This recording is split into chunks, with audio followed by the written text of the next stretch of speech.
Mas Deus é tremendo. Eu sei que provavelmente Ele usou alguma desculpa para te trazer aqui hoje. Talvez você pense que está aqui porque eu vim. Talvez você pense que está aqui porque você viu um anúncio, uma divulgação, alguém te convidou. Eu não sei por que motivo você pensa estar aqui. Eu sei que todos nós só estamos aqui por um motivo. Porque Deus rompeu todas as barreiras que pudessem nos impedir de estar aqui. E Ele nos trouxe. A desculpa que Ele te deu, eu não sei. Certo? Eu vim porque disseram que vi um cara engraçado. Eu nem sou tão engraçado assim. Eu vim porque um chato me convidou. A pessoa é chata mesmo, mas você tinha que vir. Ok? Então, eu quero compartilhar com você algo que eu acredito que pode influenciar muito o seu relacionamento com Deus e com a sua própria vida. Eu entendo que o propósito bíblico, ele é primeiro falar de uma vida eterna. Fazer com que você e eu venhamos entender que essa vida aqui é transitória, mas que nós temos uma vida eterna após essa aqui. Então, o primeiro e fundamental objetivo da Bíblia é nos reconciliarmos com Deus, certo? E um dia estarmos com Ele em glória, voltarmos para onde viemos, amém? Mas a Bíblia também tem um segundo motivo que é extraordinário, te dá informação para você viver de uma forma excelente aqui na terra. Que você seja feliz, que você se divirta nesses 80 e poucos anos, 70 e poucos anos, 60 e poucos anos que você vai passar por aqui, certo? Se você passar de 80, aí já está fazendo hora extra, não é? Mas a Bíblia me diz uma coisa: depois daqui eu vou morar no céu. E antes de morar no céu, eu moro onde? Então eu vou me divertir por aqui. Então, se eu receber instruções, porque tem gente que acha que para ir para o céu tem que ter uma vida infeliz aqui. Eu vim aqui para sofrer. Então sofra. Se essa é a sua missão, quem sou eu para tirar de você tal privilégio? Se você acha que a salvação tem a ver com uma medida compensatória, sofra aqui e seja feliz lá. Agora, eu só quero te lembrar uma coisa: sofrer é verbo. E verbo só faz sentido se for conjugado. Então, nunca conjugue o verbo sofrer, pelo menos em primeira pessoa. Segunda, vai embora. Eu não sofro, mas tu sofre. Nós não sofremos, mas vós, eles, e então saem desse ambiente, certo? Vai ter uma vida extraordinária aqui nessa terra. Deixa eu te fazer uma pergunta: tem gente aqui que vai ter uma vida muito difícil aqui nessa terra, muito difícil, e depois vai para o céu? Sim ou não? Sim ou não? Pois é. Tem gente que vai viver uma vida muito fácil aqui e depois vai para o inferno? Tem? Pois é. Tem gente que vai viver uma vida muito difícil aqui e depois ainda vai para o inferno. Mas tem gente que vai viver uma vida muito legal aqui e depois vai para o céu. Quem é essa pessoa? Eu também. Eu não vim aqui para sofrer, certo? Então eu tenho que entender que a Bíblia diz que Deus é o mesmo sempre. Ele não muda. Nele não há sombra de variação. Então, muita gente passou por essa terra aqui e teve uma vida boa. Não é verdade? E muita gente passou e passa por essa terra e tem uma vida ruim. Então, se Deus não muda, o que está acontecendo com pessoas que têm uma vida legal e pessoas que têm uma vida de muito sofrimento? Se Deus é o mesmo, o que está acontecendo é que tem pessoas tomando decisões erradas. E essas decisões trazem para a vida delas consequências ruins. Mas Deus não está nisso. Ou só está pregando vida fácil? Eu não estou pregando vida fácil. No mundo tereis isso aí. Mas Jesus disse: eu vim para que tenham e a tenham em... Porque a aflição é pontual, vida que é abundante. Entendeu? No mundo tereis? Quando? Lá uma vez ou outra.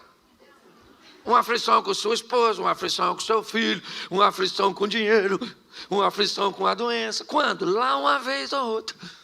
A minha vida toda de aflição. Isso não é vida, isso é saga. Entendeu? Isso não é vida. Então, eu preciso que você entenda que grande parte daquilo que você vive é nada mais, nada menos que resultado daquilo que você fez.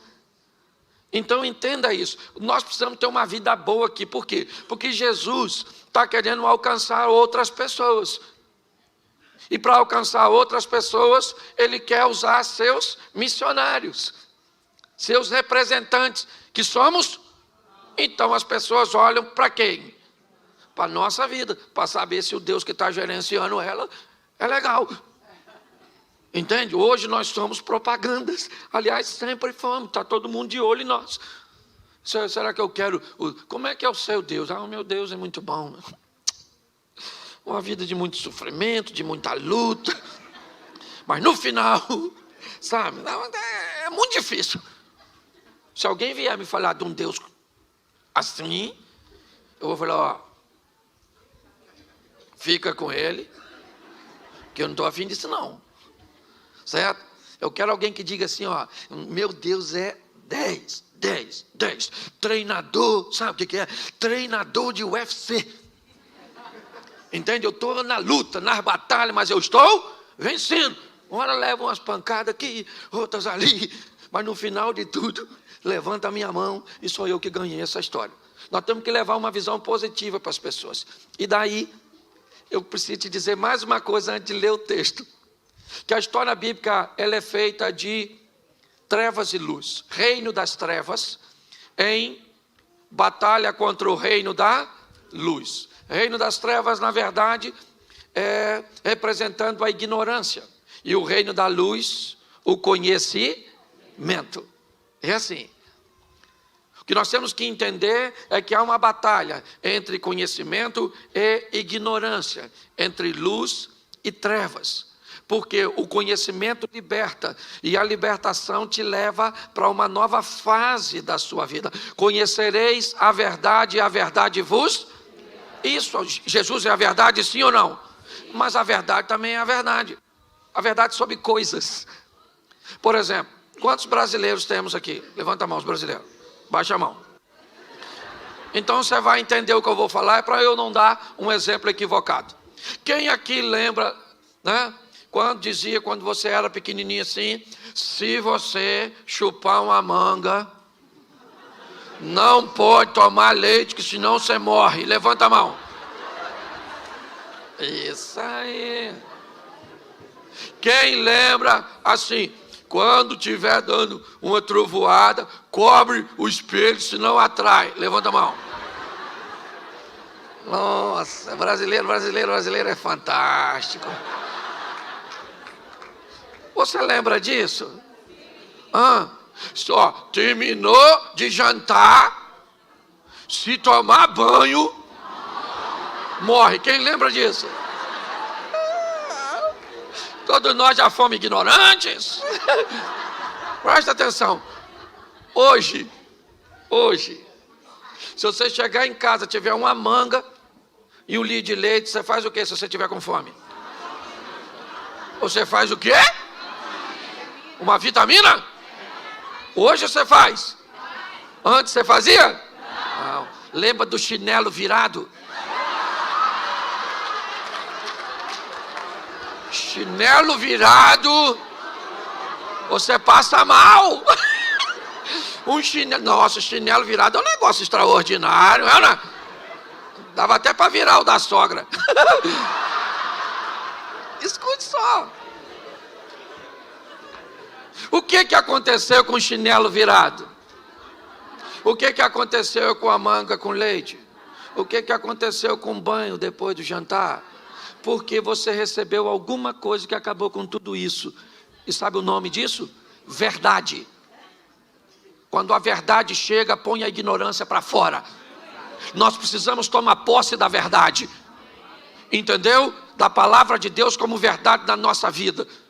Porque quando assim fizermos, vamos tomar algumas decisões que nem todo mundo irá tomar.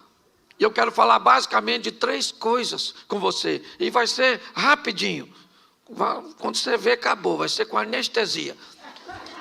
Abra sua Bíblia, por favor, Mateus 14.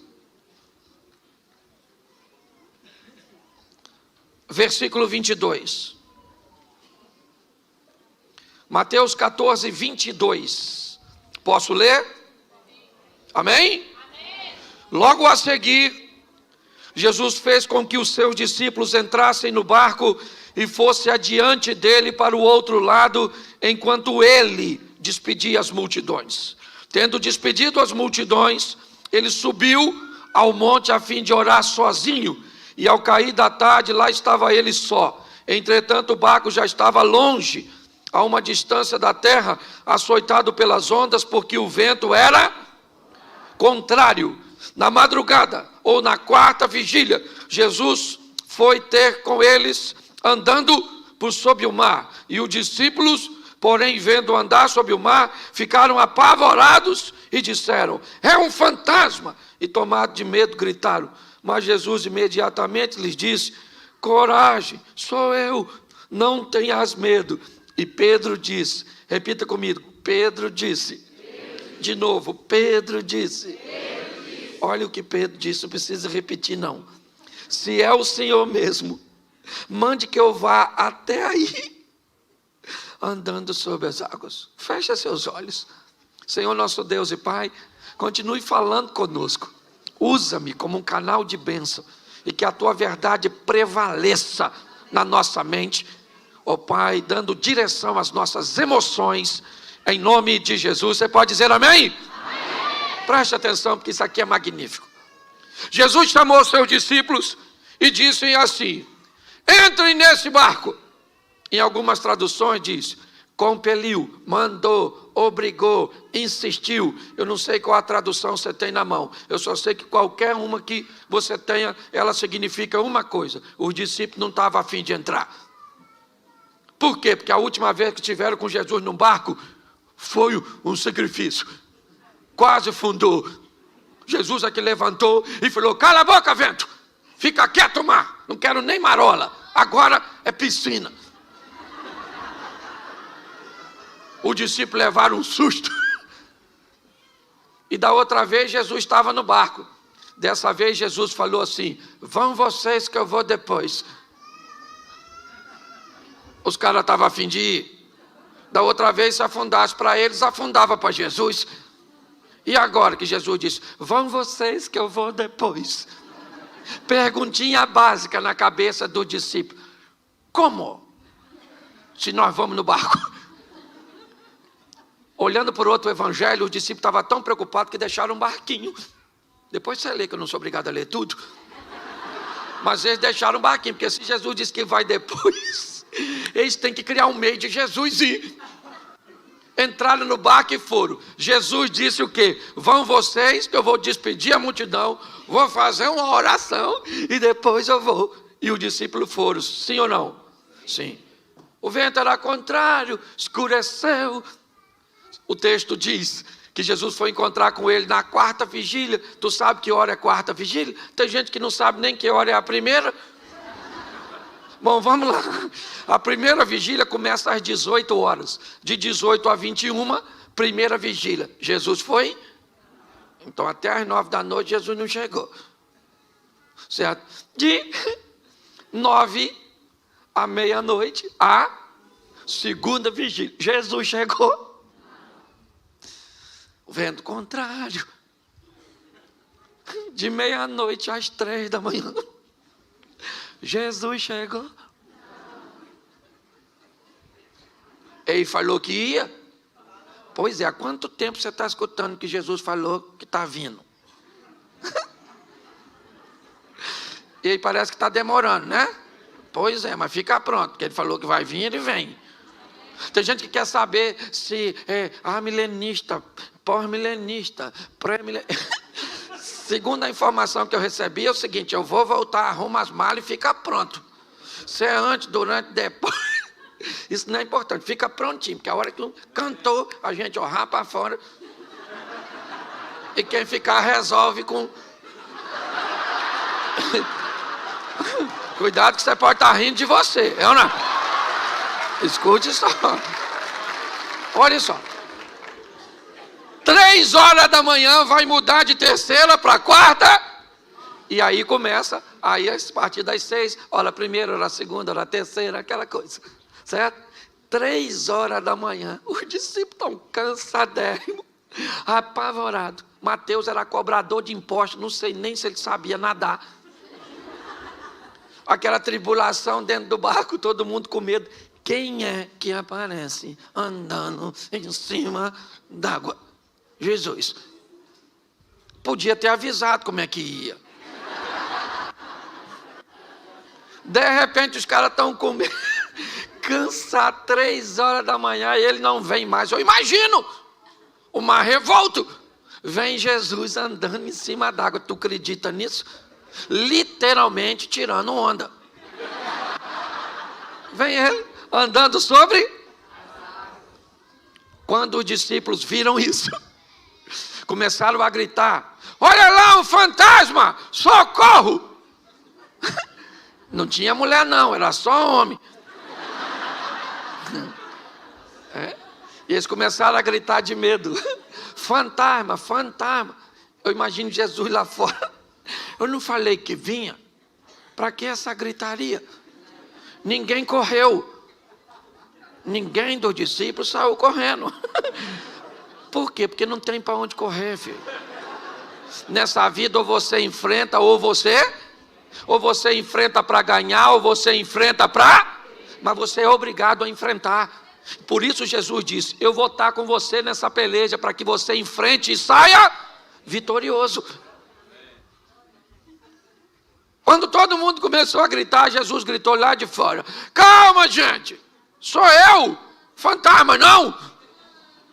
Aí deu aquele silêncio, todo mundo ficou olhando, estava meio escuro, amedrontado, visibilidade baixa. Pedro olhou e falou: aí, é o senhor mesmo? Se é o senhor, manda eu ir aí. Pensa no silêncio. Como assim, Pedro? Tem um cara andando em cima d'água. Ninguém sabe ainda direito quem é. Ele olhou e disse que é Jesus, mas ninguém tem certeza disso. Preste atenção nisso, porque é muito interessante. Quando nós olhamos para este momento, o que vemos? Um ambiente de caos na mente dos discípulos, amedrontados, cansados, lidando com a força da natureza, cuja qual é muito maior do que eles. E nesse ambiente de medo, medo para quem? Medo para todo mundo. Um ambiente de adversidade para quem? Para todo mundo. Nesse ambiente, 12 discípulos, eles têm a oportunidade de viver os mesmos medos, de enfrentar o mesmo adversário, de lidar com o mesmo problema. E nesse ambiente, um dos discípulos de Jesus se levanta, controla seu medo e diz: se é o Senhor, me manda andar sobre as águas e onde o Senhor está. Preste atenção, qual era o local mais seguro naquela ocasião? Qual era o local mais seguro? Se você estivesse lá, onde você ficaria? Pois é, gente. Nós queremos viver o sensacional, o extraordinário. Nós queremos ver o agir de Deus, mas queremos fazer o que todo mundo está fazendo, que é ficar no barco. Está na hora de sairmos do barco e protagonizarmos nossa própria história. Está na hora de pararmos de sermos meros narradores de milagres alheios e trazer um ambiente de milagres para a nossa casa, para a nossa vida, para a nossa família, para nosso casamento, para nossos filhos, para nossos negócios. Eu não tenho problema com quem conta milagre dos outros. Não, eu tenho um montão de amigos que vivem seus milagres extraordinários. Mas eu também tenho os meus. Os milagres que Deus tem feito na minha casa, nas minhas finanças, nos meus negócios, no meu ministério, é assim que funciona. Mas para que isso aconteça, está na hora de você parar de fazer o que todo mundo faz e descobrir o novo de Deus para a sua vida. Pedro falou, deixa eu ir aí. O que Jesus falou com ele? O que tinha onde Jesus estava? Nada. O que Pedro foi fazer lá? Nada. Jesus poderia falar, calma Pedro, poxa, eu estou chegando aí. Já eu estou aí, vim aqui para quê? Jesus parou e falou, chega aí Pedro, pode vir. Pensa, Pedro saindo do barco. O discípulo deve ter falado o quê? Pedro bebeu? Ele não deve estar bem da cabeça. É ou não é? O que ele quer ir fazer lá fora? Bom, olha só. Pedro sai do barco? Sim ou não? Sim. E vai andar sobre? Isso. Ele vai lá, volta com Jesus. Quando Jesus entra com Pedro no barco, sabe o que os discípulos falam? Verdadeiramente, o Senhor é Filho de Deus, o poderoso. E Pedro lá deve ter falado, mas ninguém foi lá fora. Vamos imaginar um culto desse na igreja dos discípulos? Depois desse fato que nós acabamos de ler. Vamos imaginar 11 discípulos levantando no meio da reunião e dizendo, gente, gostaríamos de dar um testemunho. Esta semana nós vimos um homem andando sobre... Só que nesse mesmo culto Pedro poderia dizer, posso falar uma coisa? Só para deixar registrado. O homem que eles viram andando fui eu. Pastor, o que você quer dizer? Querido, está na hora de você fazer o que nunca fez, para viver o que nunca viveu. Está na hora de você se destacar, que os outros quiserem que se destaque, mas você tem que parar de ficar olhando para os outros.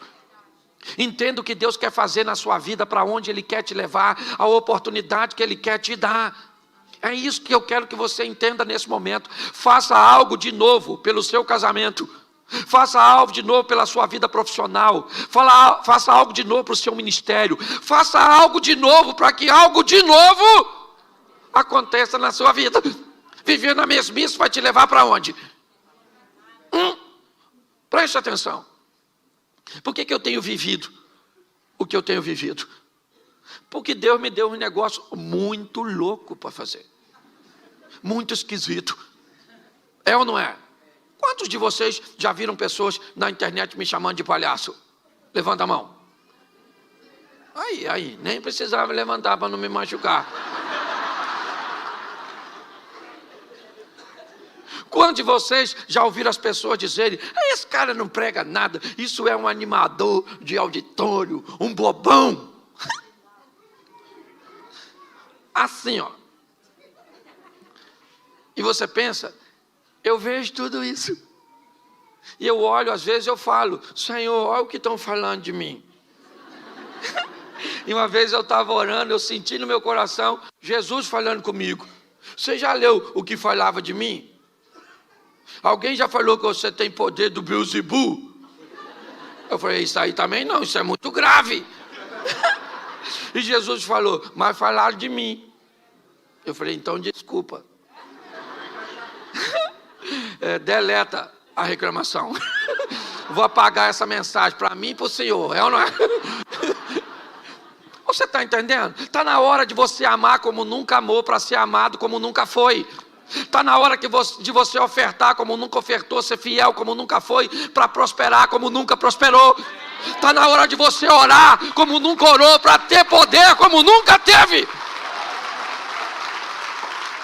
Está na hora de você cuidar de seus filhos como nunca cuidou, para amanhã eles cuidem de você como você jamais imaginou que eles cuidariam. Está na hora de nós fazermos o extraordinário.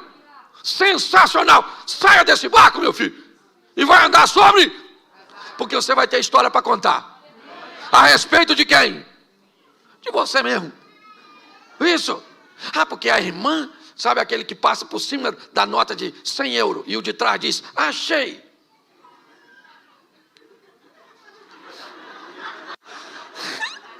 Era eu que tinha que achar.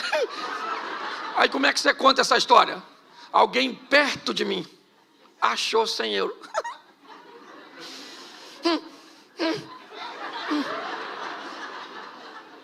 Hoje eu vejo muita gente, certo? Que na hora de contar suas histórias diz que elas aconteceram onde? Pertinho dele. É o marido da outra que mudou. É o filho da outra que... É o ministério do outro. É o outro que viu. É o outro que sentiu. Para com isso. Vamos viver nossas próprias histórias. Deus está esperando que você faça o que você nunca... É isso que eu quero usar. Ousadia. Pedro saiu do barco? Qual discípulo foi atrás dele? Qual discípulo foi atrás dele? Pois é. E quem estava no barco provavelmente estava torcendo para acontecer o que com Pedro? Porque quem não sai do barco detesta ver gente que sai. Eu imagino, Tiago e João eram sócios de Pedro no barco. O que eles devem ter pensado quando Pedro saiu? Deixa aí. Se morrer, a sociedade melhora na porcentagem. Sim. Posso falar uma coisa para você, marido? Faça o que você nunca fez para essa mulher. Você gostaria de ter uma esposa como princesa? A pergunta é muito simples. Você é capaz de se transformar num príncipe?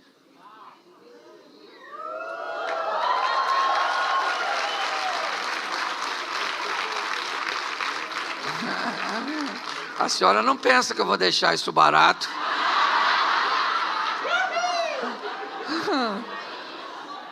Ah, a senhora não pensa. A senhora gostaria que seu marido fosse um príncipe? Pois é, para viver com quem? Com a senhora?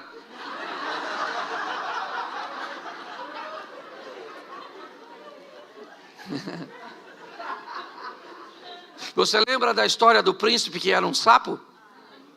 Lembra? Quem beijou? A princesa. Quem se torna príncipe e princesa tem poder para transformar sapos. O que acontece é que nós não estamos mudando porque estamos esperando o outro mudar. Exatamente. E tem que começar por alguém. E esse alguém quem é? Sou eu. É isso aí, eu. Ninguém falou, só eu e a dona aqui. Porque quando nós falamos alguém tem que mudar menos eu, porque eu já nasci pronto. E ninguém muda.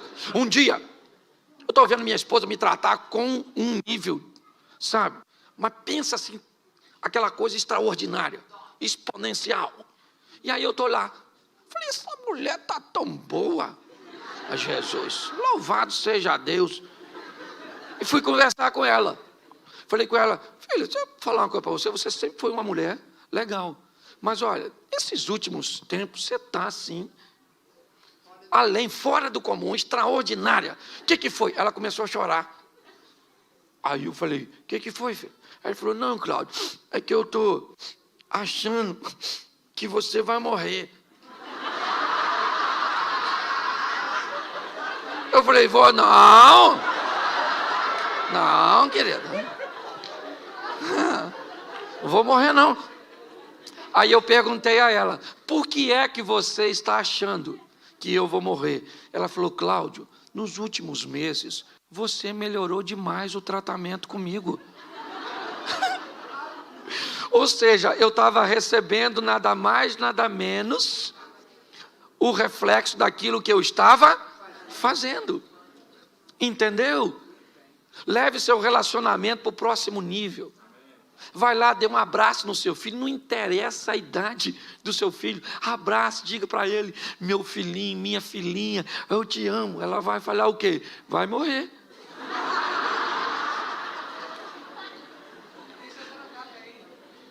Deixa eu te falar, alguém tem que mudar. Eu gosto de uma história de um camarada, que a casa dele estava bem bagunçada, bem assim, certo? Estava bem estranha.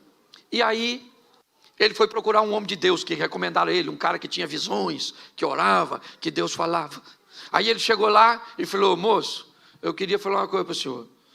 me indicaram aqui o senhor, eu não sou nem religioso, mas eu estou com a minha família. Deixa eu explicar uma coisa para o senhor, como é que estão as coisas lá em casa. A gente não está se entendendo, estamos discutindo demais, estamos brigando. Então, é assim, olha, eu tenho um filho de 14 anos que já foi expulso de 3 escolas. Pensa num menino de comportamento estranho. Meu garoto do meio é viciado. Fuma uns negócios. Um menino. A minha menina mais velha, pensa numa menina, sabe, envolvida com prostituição. Uma menina.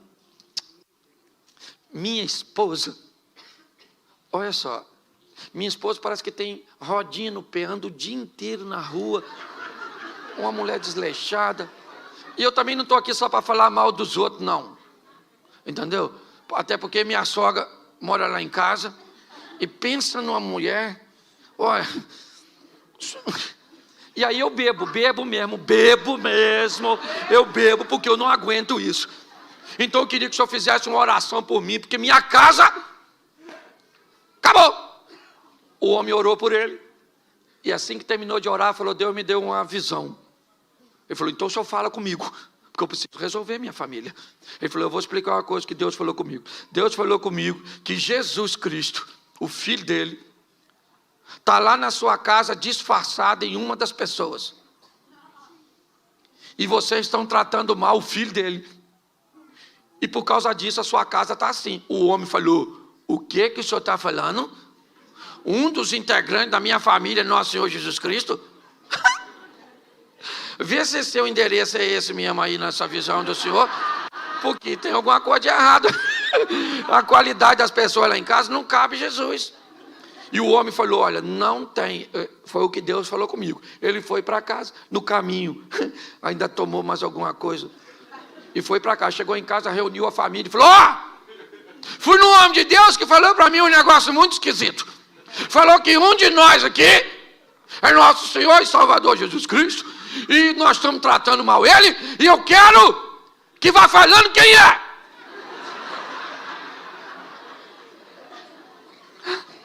Aí não achava ninguém. O garoto dele mais novo falou: gente, pensa bem, se não foi papai que foi com essa notícia, quem sabe não é ele? Aí a sogra falou: bem capaz de ser esse cachaceiro.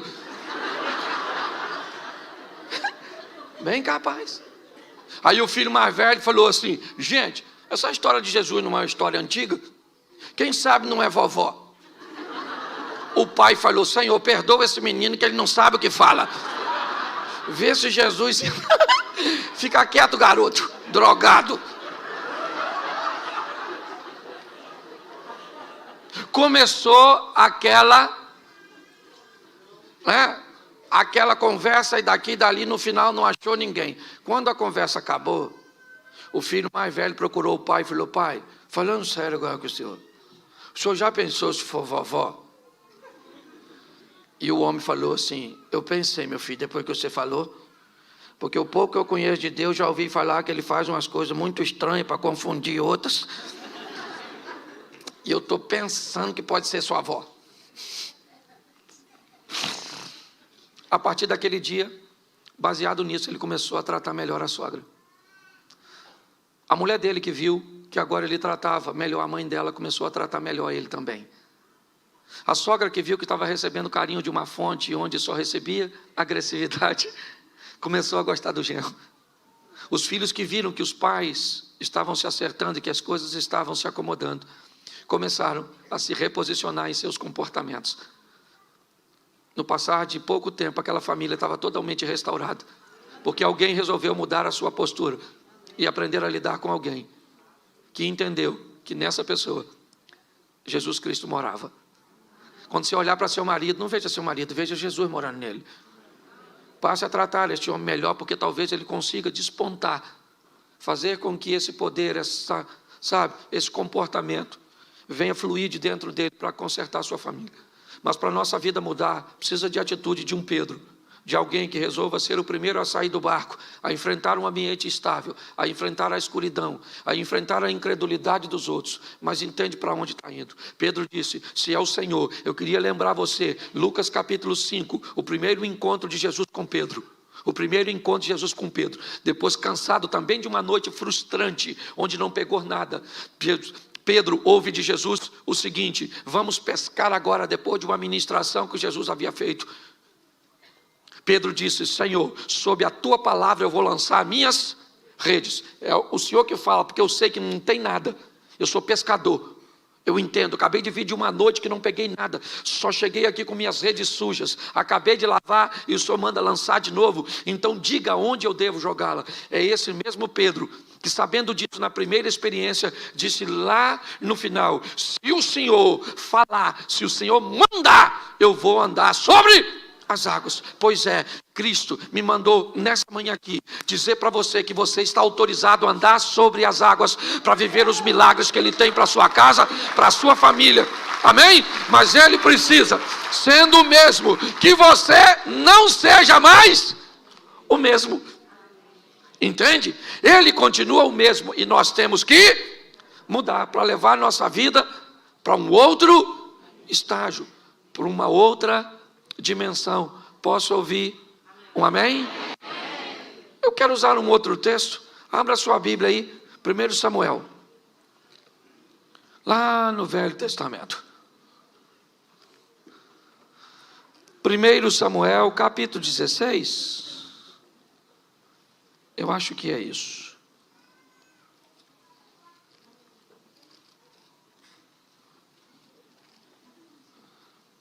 Vamos ao 17, 24, para a gente adiantar.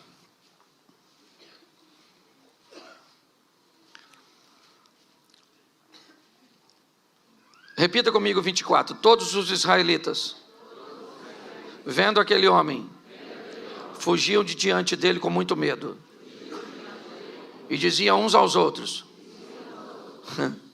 vocês viram aquele homem? Ele veio para afrontar Israel.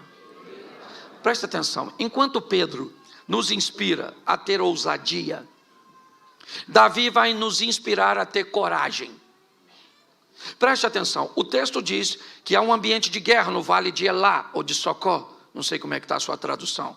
E nesse ambiente de guerra, há um soldado muito poderoso, vindo das tropas inimigas dos filisteus, certo? E a proposta dele não é que haja guerra entre as duas nações, mas que haja um duelo, onde um soldado de Israel vai aceitar o convite para duelar contra esse soldado filisteu, Golias, um gigante, e não gigante simplesmente pelo tamanho, mas pela estrutura de indumentária de batalha que ele carregava sobre si. Só olhar para um homem, certo, de uma nação inimiga, vindo com aquela couraça, com aquele escudo, com aquele capacete, aquele homem na verdade era a representação de um tanque de guerra. Por isso que todos olhavam para eles e sentiam medo. Uns conversavam com os outros: viu o gigante? Rapaz, o cara é grande, matador desde garotinho, ninguém pode lutar com ele. Eles estavam certo ou errado? Claro que estava certo. Olhou para o cara é grande, quase matou a mãe dele quando nasceu. O cara extraordinário era o Golias. Olha só, e agora quem é que chega no vale de Socó, puxando um jumentinho? Davi. Estacionou o jumento. Eu acho isso maravilhoso. O texto diz que uns diziam para os outros: viram aquele homem que subiu para afrontar? Uns diziam para, só que Davi não estava lá, então Davi não ouviu ninguém falar com ele, porque ele acabou de chegar. Entendeu? Uns falavam para o outro, uns viram, está difícil, o cara é grande, nossa, grandão, olha, a espada, o escudo, a lança, nossa, que medo. Davi está escutando isso? Davi está matando o leão, matando o urso, o menino está arrebentando. Olha só, então ele chega limpinho, porque é isso, eu queria limpar a sua mente hoje. Eu queria limpar sua mente dessas palavras negativas. Ah, o ambiente é muito difícil. Ah, a situação é muito desafiadora. Ah, meu Deus, ó vida, ó céu, ó. Não, querido. É olhar para o gigante e dizer: Senhor, é grande mesmo. Dependendo da religião, benza a Deus. Isso é legal. Olhar para a situação, né? Que ela tem tudo para te amedrontar, para te acovar. Davi acabou de chegar. Quando ele chegou, o que aconteceu? O Golias saiu e falou: tem algum homem aí? Ninguém falou nada. Davi acabou de chegar, não sabe de nada. Falou: ah! O irmão dele mais velho falou: cala essa sua boca. Cala essa sua boca. Isso aqui não é ambiente seu. Cadê aquelas ovelhinhas que você deixou com quem? Seu pretensioso. Vim aqui, eu sou seu irmão mais velho. Você briga com o cara, eu tenho que te defender. Davi falou: calma, que é isso? O que vão dar para quem matar o gigante? Davi, ó, é corajoso, mas não é bobo. Ele quer saber prêmio. Alguém falou: escuta só, Davi, quem matar o cara lá, um negoção, ó. Casa com a filha do rei, fica rico e não paga imposto. Davi olhou e falou: vocês não estão sério? Casa com a filha do rei, fica rico e não paga. Ninguém mata esse gigante. Porque esse gigante, na verdade, é a oportunidade de eu mudar de vida. Então, se eu matar, eu fico rico. Caramba. Viro príncipe porque caso com a filha do rei. E sai dessa carga tributária. Esse cara não é problema, esse cara é a solução. Você consegue já ir pegando? O problema que você está enfrentando não é problema, ele é a possibilidade que Deus criou para você vencer e se promover. Para ir para a próxima vida. É o próximo estilo de vida. Davi falou: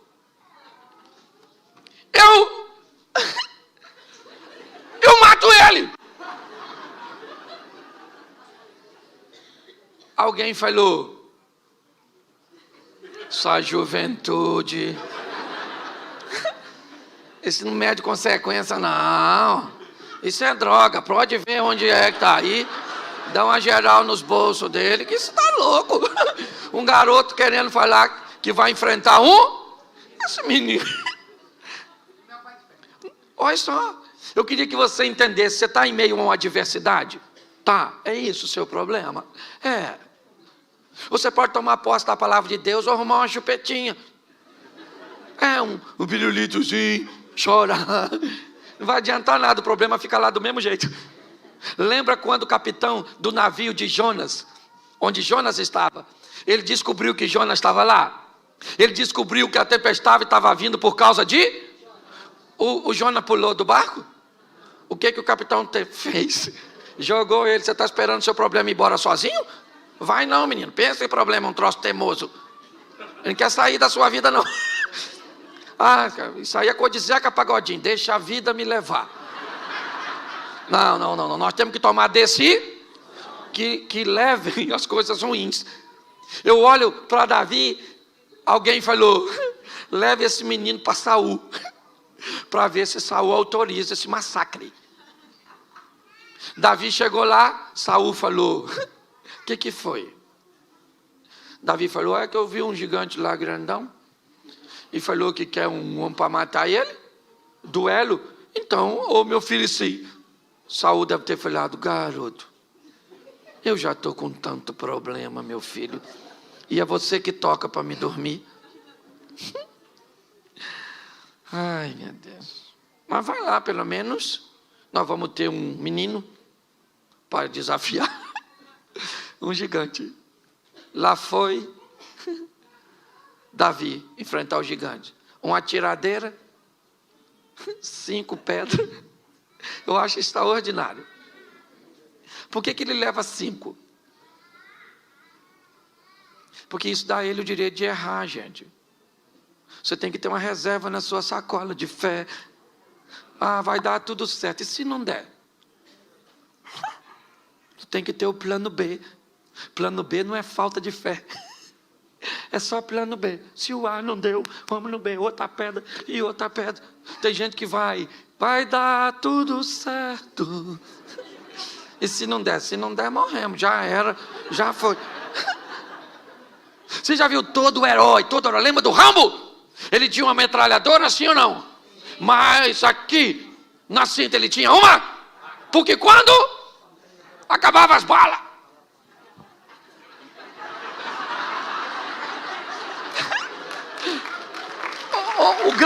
a grande questão da história é que nós achamos que às vezes as coisas vão acontecer logo de início.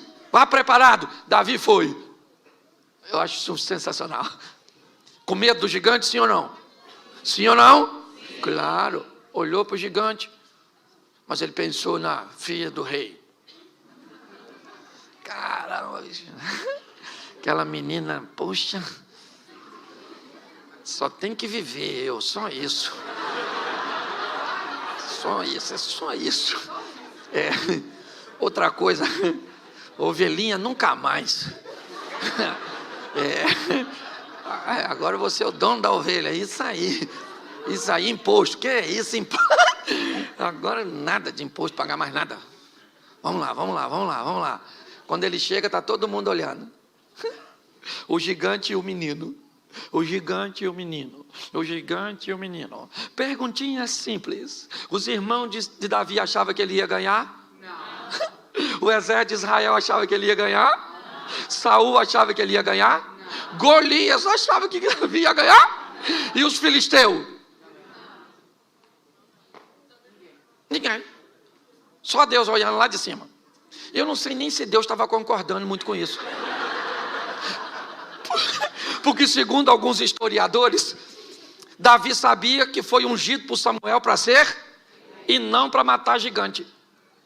Então eu imagino Deus olhando. Vai encarar o gigante. Nem autorizei. Porque Davi não perguntou a Deus em oração se era para matar o gigante. Ele falou que ia quando ele viu os prêmios. Só que o extraordinário é o que Davi diz. Quando ele vai enfrentar o gigante, ele diz assim, você vem a mim com espada, escudo, lança e outras indumentárias mais. Mas eu vou contra você, em nome. Pensa Deus escutando isso ainda que já soubesse. Vamos imaginar aqui uma figura ilustrativa, o anjo falando com Deus. Senhor, o senhor viu em nome de quem ele vai?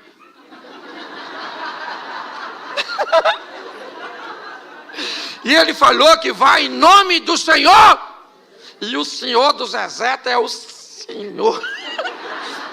O que Deus deve ter falado? Golias morreu.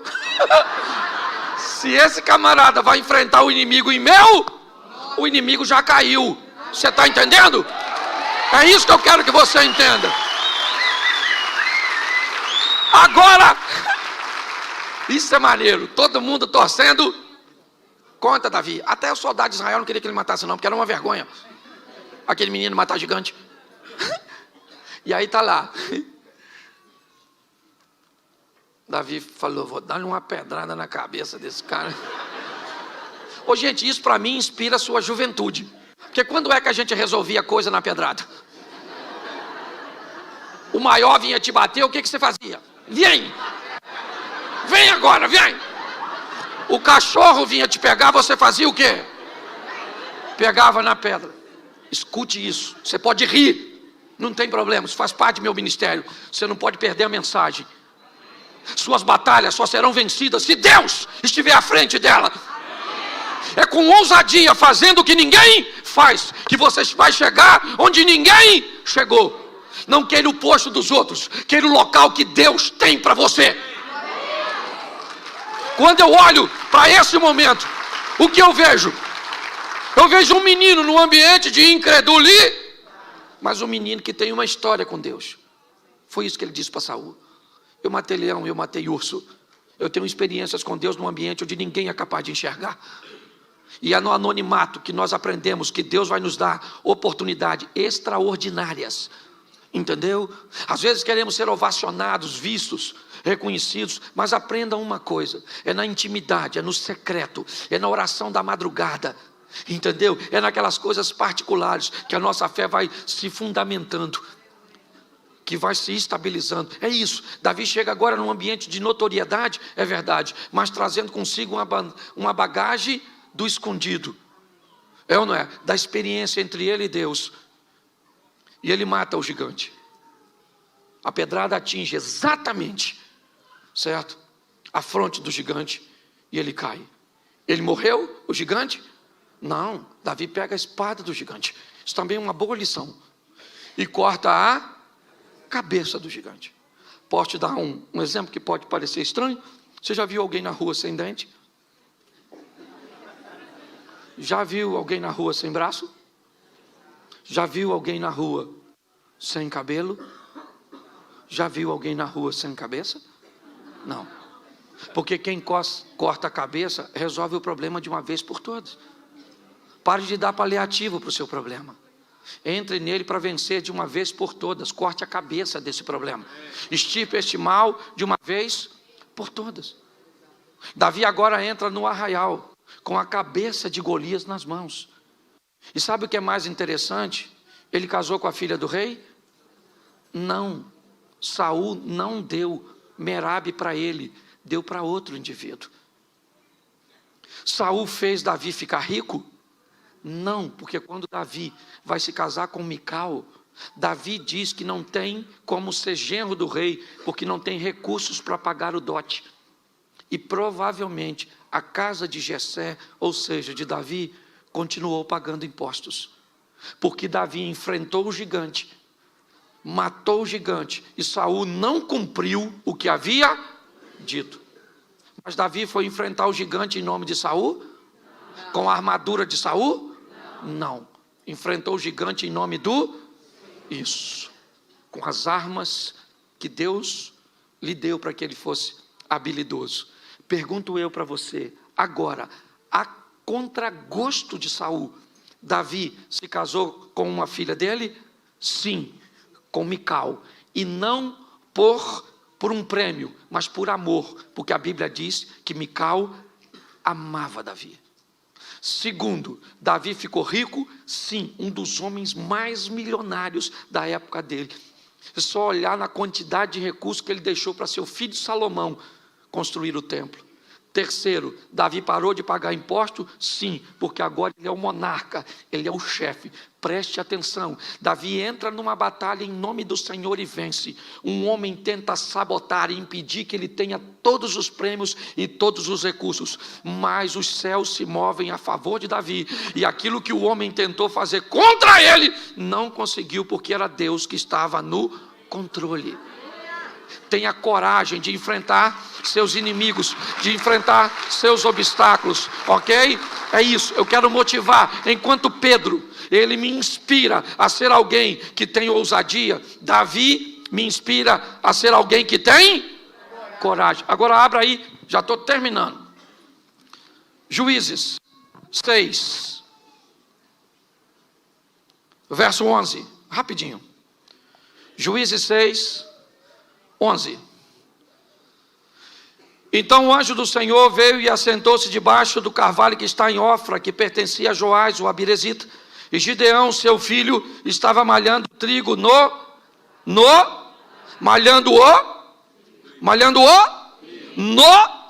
olhe para mim agora, porque eu preciso terminar com você aqui.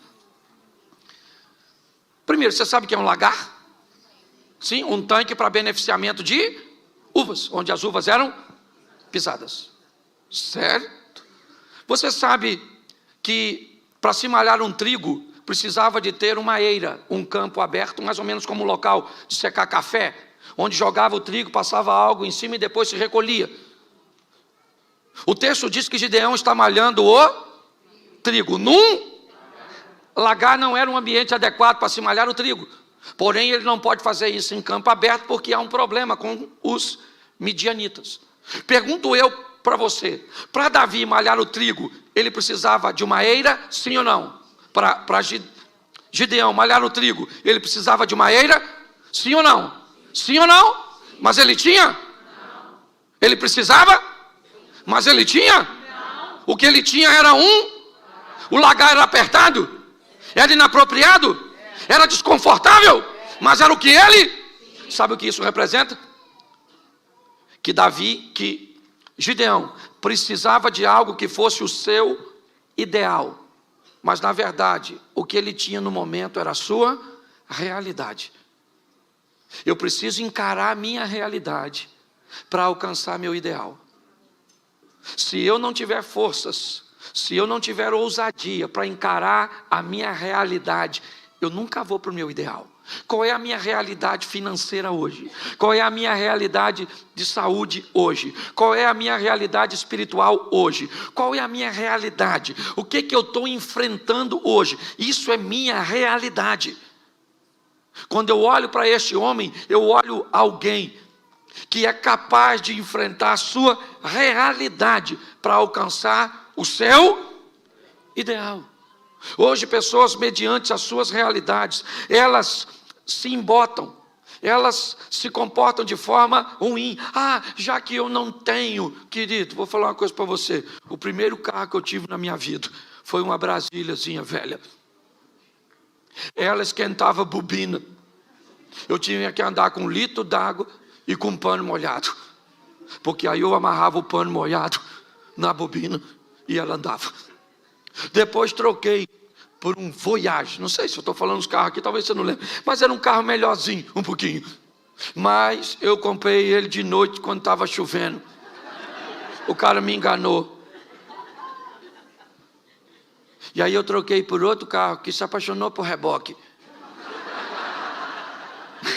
Uma vez ele parou, eu indo do Rio para São Paulo, e eu mandei rebocar, levar para uma oficina, e quando ele desceu do reboque, que o mecânico ligou, ele pegou. E aí o mecânico olhou para mim e falou: mas o que ele tem, senhor? Eu falei: vontade de andar de reboque. Eu só quero que você entenda que às vezes vai fazer parte, você vai ter momentos e coisas na sua vida que não são seus mas são suas, e você precisa trabalhar a sua realidade para alcançar seu ideal. Se nós entendermos isso, é isso que nós precisamos. Gente, Deus não tem um grupinho que olhou e disse assim: gostei de você, você vai prosperar. E você? Você não gostei de você. Não, Ele dá as ferramentas, Ele dá as informações. Você acredita que você pode ter o melhor casamento do mundo?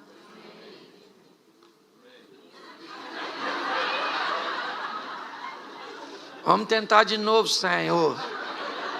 Em nome de Jesus. Você acredita que você pode ter o melhor casamento do mundo? Seu filho pode ser extraordinário? Você pode ter recursos para pagar todas as suas contas?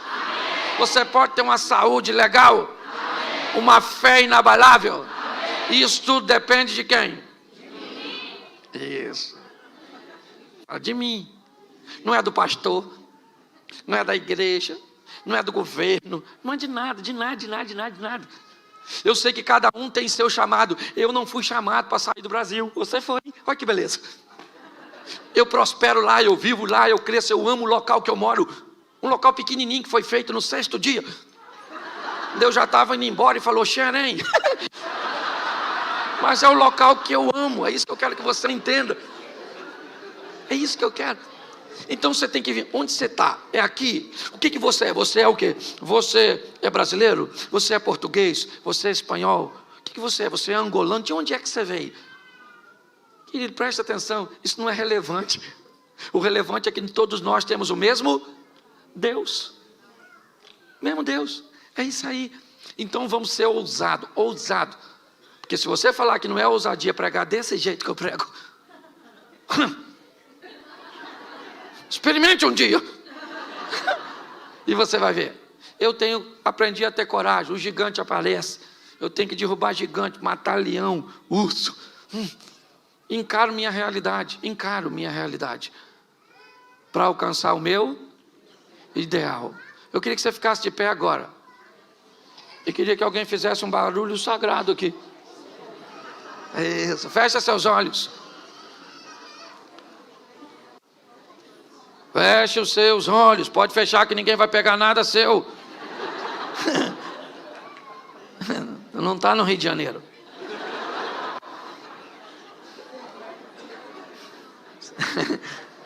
Eu acho que vocês estão ouvindo falar coisas ruins do Rio. Porque eu estou aqui como carioca, mas estou convertido. Você não quer fechar os olhos com medo de eu pegar alguma coisa sua? Você deve estar pensando assim, esse pastor é meio louco. Me desculpe, Cícero, mas louco é você que deixou eu vir aqui. Fico muito feliz. Feche seus olhos agora, feche seus olhos agora. Feche os seus olhos agora, porque Deus está neste lugar. O Deus que deu condições a Pedro de andar sobre as águas. O Deus que deu condições a Davi de matar um gigante. O Deus que deu condições a Gideão de liderar uma revolta e vencer um exército com 300 homens. Esse é o mesmo Deus desta manhã. Ele está em nosso meio. E em nome de Jesus, qual é a sua realidade? Ela é dura, mas é sua. Qual é o gigante que está diante de você? Qual é o ambiente escuro e amedrontador que está te envolvendo? Se Deus estiver contigo, você anda sobre as águas, você mata o gigante.